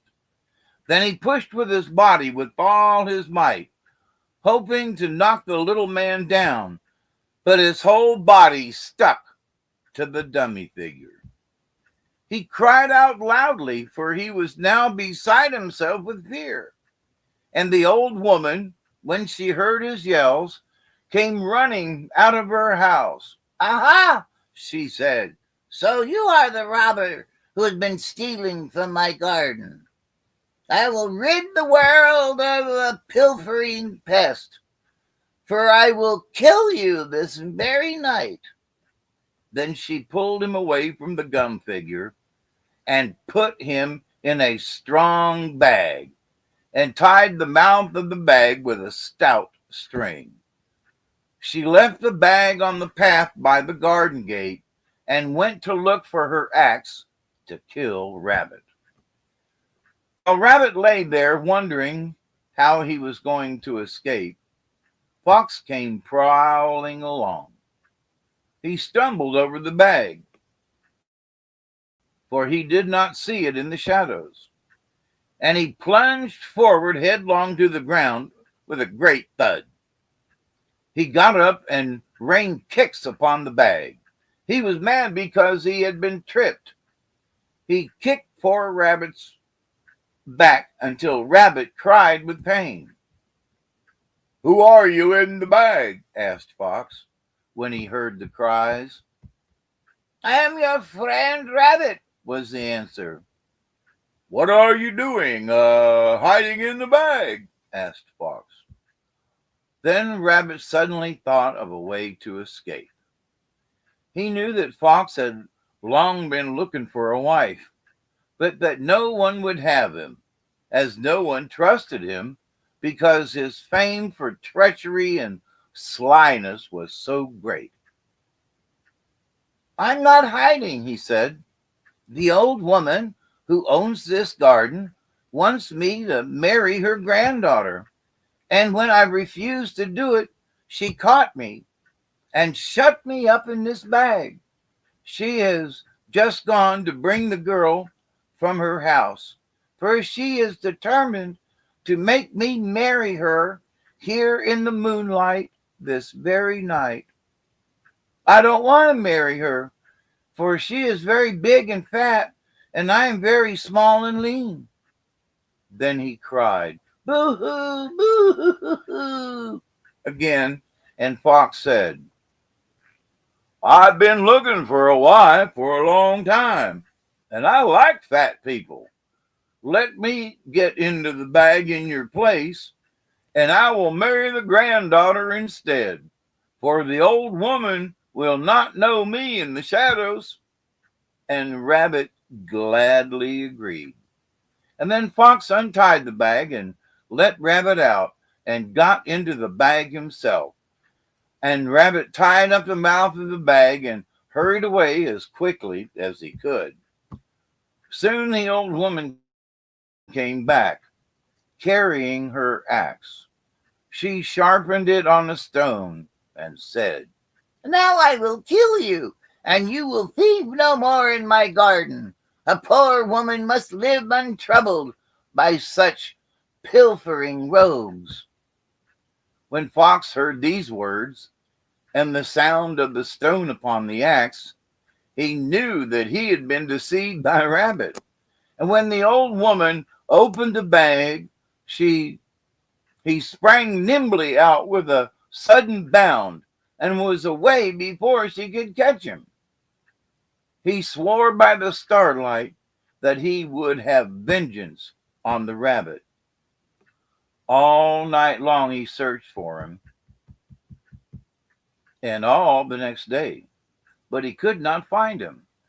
At last, in the gathering twilight, he came upon him in an open space in the forest, on the other side of a stream, eating his fill of wild vegetables. Fox tried to coax him across the stream to his side, for he himself was afraid of the water. But Rabbit would not go. "Why don't you eat some cheese?" said Rabbit. "There is a big round cheese in the stream." Fox looked into the stream where Rabbit pointed, and there he saw the reflection of the big round yellow moon. He thought it was a round of cheese, and he plunged in after it, for he was very fond of cheese. Rabbit hoped he would be drowned, but the stream was shallow, and Fox climbed out with no cheese and with only a bad fright and a wet coat for his pains. He was very cross, for he knew that Rabbit wished to do him harm, but he kept his anger to himself. Rabbit was still eating contentedly. "What are you eating?" said Fox, trying to hold him and talk until he could think of a plan to catch him. "I am eating good ripe fruit," said Rabbit. "I am eating Indian melons." "Throw me one," said Fox, for he was hungry. Rabbit threw him a large, round, wild cucumber, all covered with green prickles. "Swallow it whole at a mouthful," said Rabbit. "It is very good that way." It was night, and the moon shone dimly through the trees, and Fox could not see what he was eating. He swallowed the cucumber at one gulp, as Rabbit had told him, but the prickles stuck in his throat, and he almost choked to death. And while he was choking and sputtering and trying to cough up the cucumber, Rabbit ran away as fast as he could, laughing heartily to himself. Fox knew that he had been tricked again, and this time he swore he would kill Rabbit as soon as he could find him. He resolved that when he saw him, he would not give him a moment to live. Rabbit hid among the dry underbrush all the next day. But when the day went down and the sky was red in the west, and the wind was very still, he sat on a log, as was his custom, and played softly on his flute, for he was a great player on the Indian pipe. While he was playing, Fox suddenly came upon him unawares. Rabbit saw him watching him through the trees close at hand, but although taken by surprise, he was not to be outdone. Fox was just about to spring upon him when Rabbit said, "The chief's daughter has just been married to a great warrior, and the wedding party will soon be along this way. They asked me to sit here and make music for them with my flute as they pass by. They have promised to pay me well, and they have invited me to the wedding feast. Come and join me and play too, and you will be well paid, and we will go to the wedding feast together and get good things to eat." Fox thought he would let Rabbit get the pay he had been promised, for he was a very greedy fellow. Then he would rob him and kill him, and he would take his flute and go to the wedding feast alone. And his vengeance would then be complete. So he decided to let his anger cool for a little time, and he said, "I have no flute, and I cannot therefore make music. But I will sit with you to see the wedding guests go by." But Rabbit said, "Take my flute. I have another at home. I will go and get it, for there is yet time." So Fox took the flute and began to play loudly, and Rabbit slipped hurriedly out of sight, pretending to go for his Indian pipe. But he resolved to make an end of Fox, for he feared for his own life, and instead of going home, he set the underbrush on fire. He kindled the fire at many places all around the log on which Fox sat.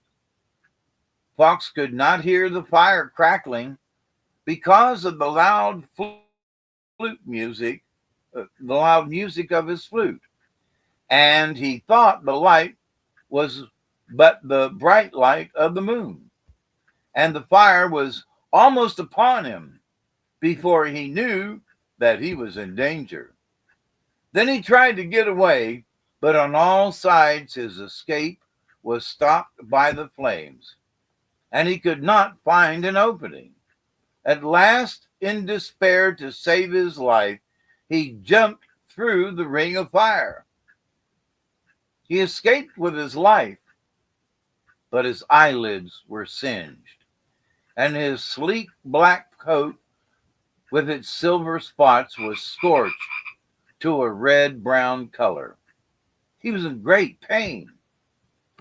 He concluded that Rabbit was too clever for him to cope with, and he resolved to leave him alone and to forego his revenge, for he was glad to get away with his life.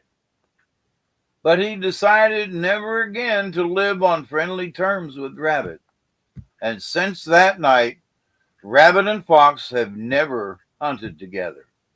And to the present day, the descendants of this fox have red eyes and a red-brown coat because Rabbit scorched their ancestor in the olden times. The end. And next week, we can look forward to Rabbit and the Grain Buyers. In our continuing story from Glooscap's Country and Other Indian Tales by Cyrus McMillan, 1922. So how about them apples? Or should I say melons? Or should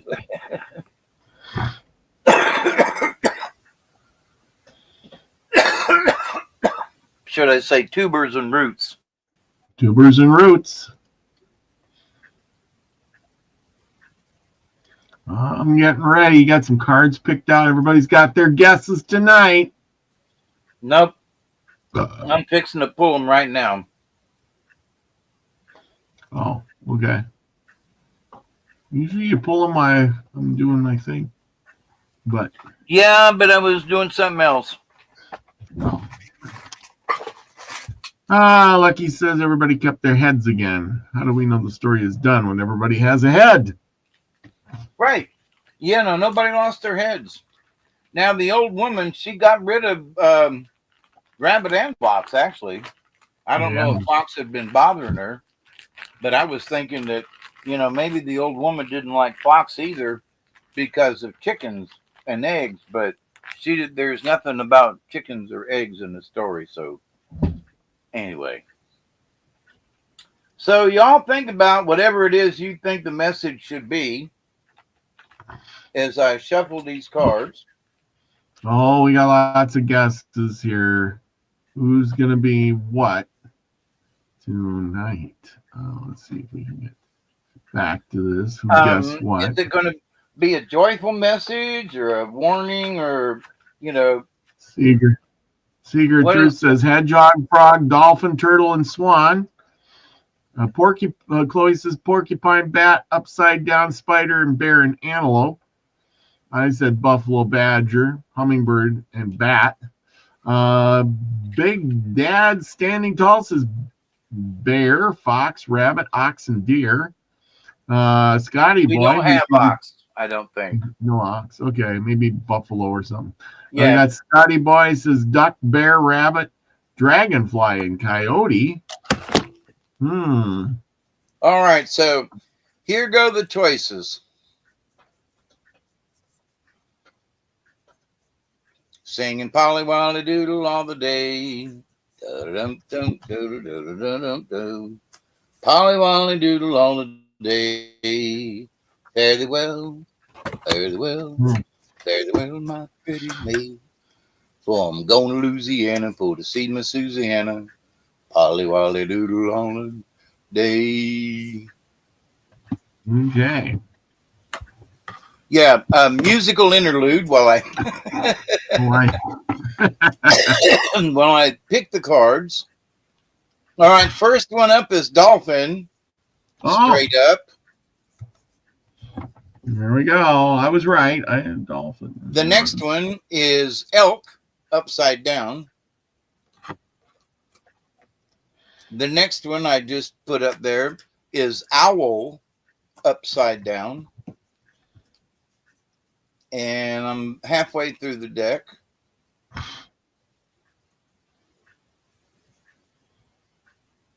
What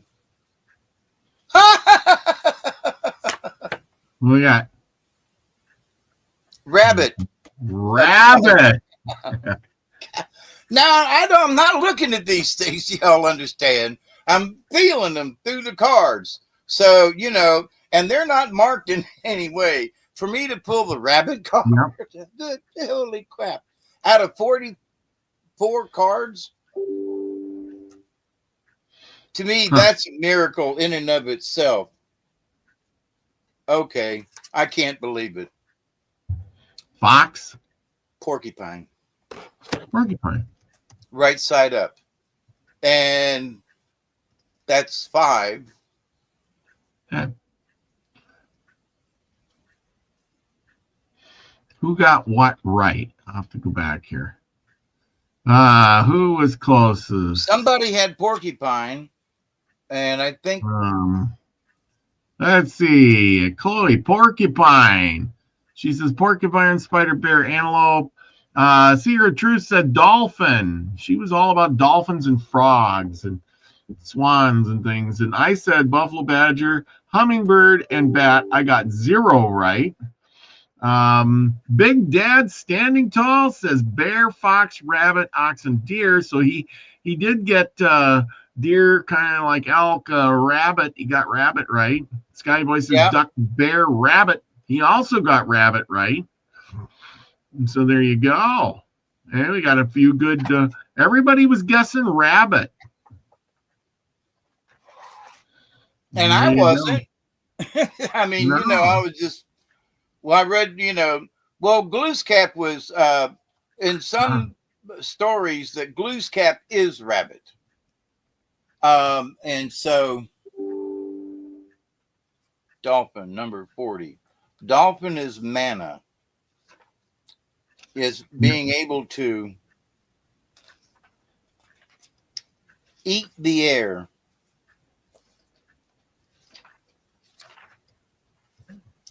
Yeah, dolphin is mana. Dolphin speaks to us of the breath of life. Remember, we all have to breathe, and we got to breathe correctly. The only thing that humans cannot go without for more than a couple of minutes is air. We can live with all kinds of we can live without other things for a couple of days, but not air.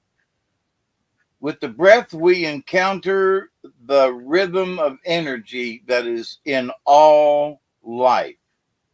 All life. Everything breathes. They've even found out that Mother Earth is breathing. You know, if you've ever been inside a cave in a small opening, you can hear the wind rush by your ears. You can hear the planet and feel the planet breathing, you know, a mile inside a cave. So this is a very easy way to connect with the divine energy coming from the Great Spirit, as well as with your own personal rhythms.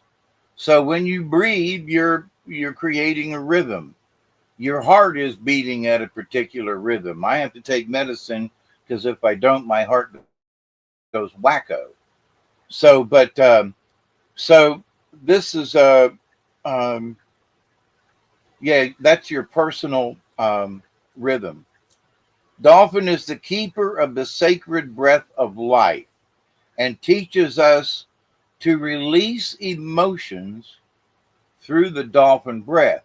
So dolphin gathers up a breath of air, swims around a while, and then comes up and goes and spits that air up into the sky.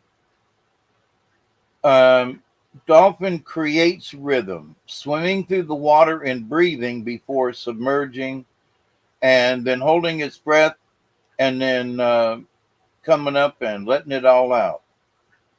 Mana is life force.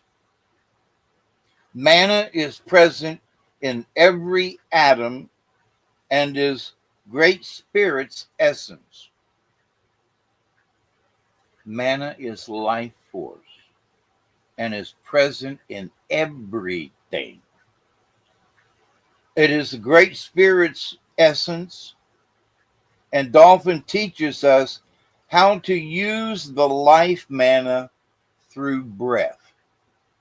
And there are folks who believe that if you have trained yourself, that you don't need to eat or drink, all you got to do is breathe. They're called breatharians. Dolphin was traveling the oceans as Grandmother Moon was weaving patterns on the tides. Grandmother Moon asked Dolphin to learn her rhythms so that he could open his female side to her silvery light at night. Dolphin began to swim to the rhythm of her tide, weaving and learned to breathe in a new way. Dolphin learned to breathe in a new way, as all of us must. You know, when you're trying to learn meditation, you have to learn how to control your breath. Learn to breathe in a new way. If Dolphin has appeared for you today, frothing through the waves, you are to be a link to some solution for the children of the earth. Uh-oh. This is a big one. Everybody pay attention. You are a link to some solution for the children of the earth. Okay, Soul Tribe. This can be a time when you are to link with the Great Spirit and bring answers to your own questions, or to bring answers to those of others.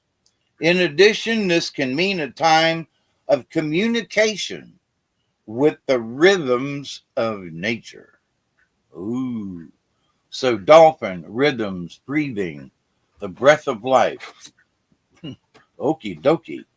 And we are part of the bigger solution. How about that? So elk is number 3. And I think elk is stamina. I think. Let's see. Elk. Yep, stamina. We get elk a couple of times. And elk is basically,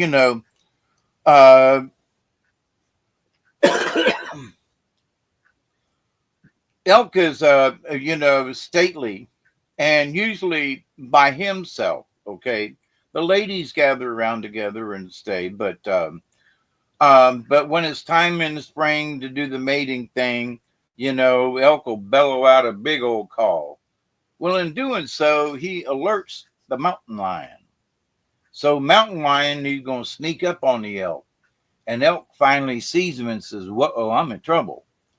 So elk has stamina where the mountain lion has short-term strength. So elk heads for the high country as fast as he can go, where there are rocks and this and that in the way. And mountain lion's right behind him. But elk has the stamina to keep running. Where after a little while, the mountain lion, he's tuckered out, can't do it. And the elk keeps on running, looks behind him and says, I beat that one. So elk medicine teaches us that pacing yourself will increase your stamina. And that is absolutely true. Elk medicine people may not be the first ones to arrive at an event, but they always arrive without getting burned out. If you've taken on too much recently, it might be a good idea at how you plan to finish whatever it is you started. Now, elk upside down, we got to read the contrary. You may be stretching the rubber band of life to the breaking point. Be careful of undue stress at all kinds of levels, or you might just create an illness to force you to take a break. So upside down, the stamina is there, but maybe you ran too much and you really, really need to stop and rest. On another level, you may not be honoring your desire for companionship with your fellows. If you're men, you need to go hang out with the guys. If you're women, you need to go hang out with the girls. Just to hang out with like-minded beings, okay?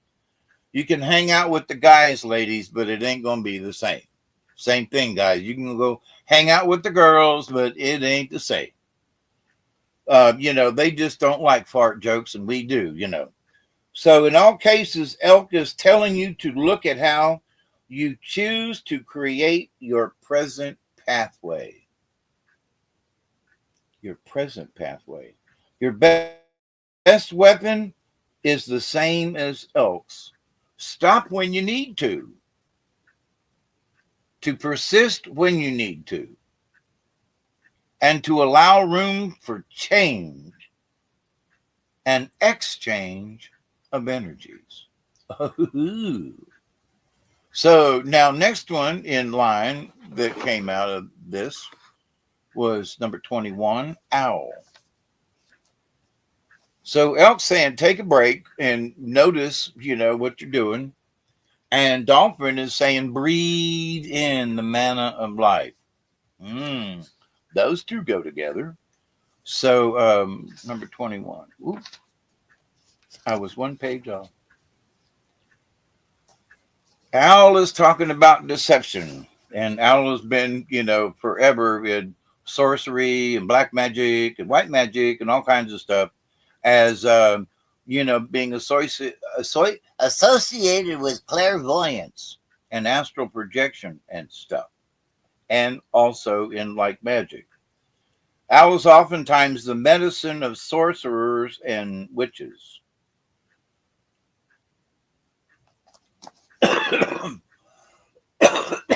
And many cultures look at owl as like the spirit thing, you know, to the other side.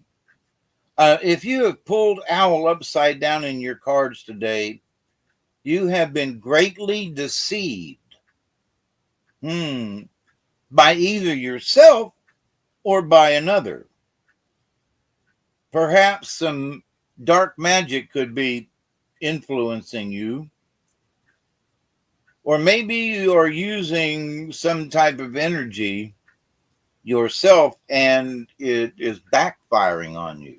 Be careful. Any kind of magic or any kind of stuff you use. I was listening to somebody today, and they were talking about channeling and how at this time it is really scary for people to try to be channeling under any circumstances. And not that you can't do it, but the folks that are out in that channeling area are not good folks, not good energies, not good entities. Have you lied to yourself about something or maybe someone?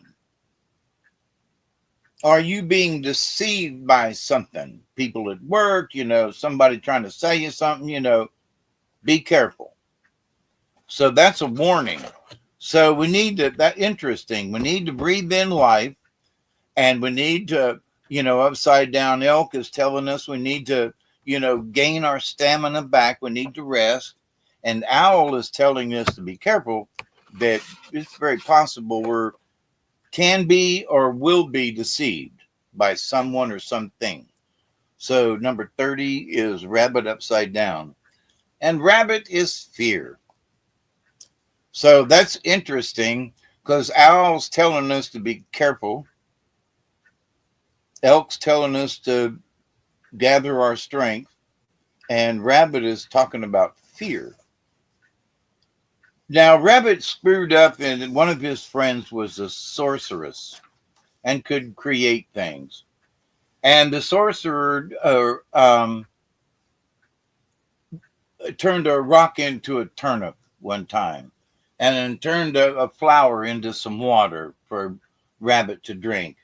And then rabbit wouldn't visit with the sorcerer anymore. And one day the sorcerer came by and said, "What's up, rabbit?" And rabbit said, I'm scared of you because of your power. And the sorceress said, "Well, there you go then. From now on, you and all of your kin from this point on shall live in fear." So rabbit is the great fear caller. He goes out and shouts, "Eagle, I'm so afraid of you." And if Eagle doesn't hear him, rabbit calls out even louder, "Eagle, stay away from me." Eagle, now hearing rabbit and seeing rabbit, comes and eats him. Rabbit calls bobcats, wolves, coyotes, and even snakes until they come. The paralyzed feeling which rabbit experiences when being stalked is rabbit in the contrary position. If you had tried to resolve a situation in your life and are unable to, you may be frozen in the motion. Deer in the headlights, okay? That picture of rabbit right there with the big ears sticking up, looking at you, that's exactly what they're talking about. It could also indicate the need to stop and take a rest. What? Didn't, Elk just say we needed to take a rest? Whoops. Simply put, you cannot have your influence felt until you rearrange your way of seeing your present set of circumstances. There is always a way to get out of any circumstance because the universal force does move on. It is the way in which you handle problems that allows you to succeed.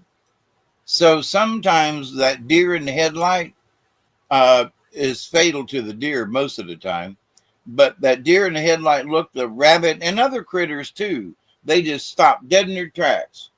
They're listening. They're being aware. they're trying to find out if there's something they should really be fearful of and run like hell, you know? So, but in this, elk is saying rest. Owl is saying be careful, you don't be deceived. Rabbit's coming up and, you know, he's been calling fear.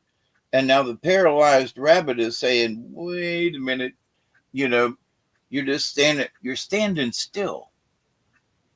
When rabbit's usually moving, you go, well, Dave, what's that got to do with the big picture? Because sometimes stopping and standing still and looking around your situation will help you through the day or whatever's going on. So the last card is Porcupine. And as many of you might recall, that is the Null family crest is the porcupine. I still don't know why, but it is. To the south of the medicine wheel is the place of the childlike innocence and humility. Childlike behavior of the porcupine. Porcupine has many special qualities and a very powerful medicine, the power of faith and trust. So now you got these cards lining up. You know, the manna of life with dolphin, learn to breathe and catch your rhythm. And then the stamina of elk, sit down, take a rest. And then owl saying, we got to not be deceived for the future. And then rabbit comes up and says, hey, you know, quit being fearful and you know, hold still a minute and take a look at your situation. And now Porcupine is saying, you know, to trust in the power of faith and trust. Interesting set of cards. So the power of faith contains within it the ability to move mountains. The power of trust in life involves trusting that the Great Spirit has a divine plan. A lot of people forget that. Trust can open the doorways to the creation of space. The space thus created allows others to open their hearts to you and to share their gifts of love and joy and companionship. How about that one? But Owl says, be careful, but that you're not deceived. But Porcupine's like, you know, it's time to use your medicine and to become faith and trust again. In choosing the Porcupine card, you have given yourself a gentle reminder to not get caught in the chaos of the adult world, where fear, greed, and suffering are commonplace. The medicine in this card is that of relief from seriousness and severity. Remember the preciousness of fantasy and imagination. In other words, take a break. So, but anyway, those are the cards for this week. And boy, they really seem to go together, in my humble opinion. So be gracious and breathe in life. You know, get your stamina back. It is important. You know, Owl is just saying, you know, be careful of deceit. And Rabbit is saying, quit calling fear to you and take a breather or stop and take a look around you. And Porcupine is saying, hey, you know, use your imagination, you know, clear your head, make some space, trust and faith. And the Great Spirit has a divine plan. So there you go, my friends. Great cards. Great cards. That didn't take me too long, did it? No, you did good. You did good. You got a show tonight? Maybe. We'll see. Maybe we'll see. It depends on, you know, it depends on whether or not my throat's going to handle it. Because, you know, I've been through this really nasty cold and I've been... I still got stuff in my chest, so We'll see. All right. I'm probably going to try. All right. Okay. Good cards. Good. Everybody liked the cards. So, good deal. Well, thank you, everybody, for coming tonight. Secret Truth, Scotty Boyd, Joanne, Dancing Gypsy. Let's see. Chloe's in the house there. Big Dad Standing Tall. Thank you.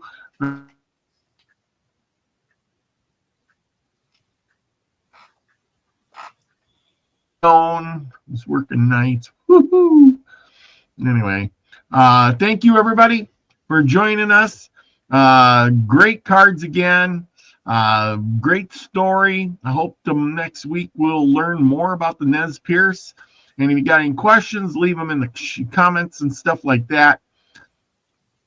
And maybe I'll try to get some answers for you. But gonna be good. Gonna be good. Yes, Scotty Boy says, great show, Bob and Hawkeye. I love you all. Thank you, thank you, thank you. Appreciate it. Couldn't have a great show unless you guys are all here helping it along, you know.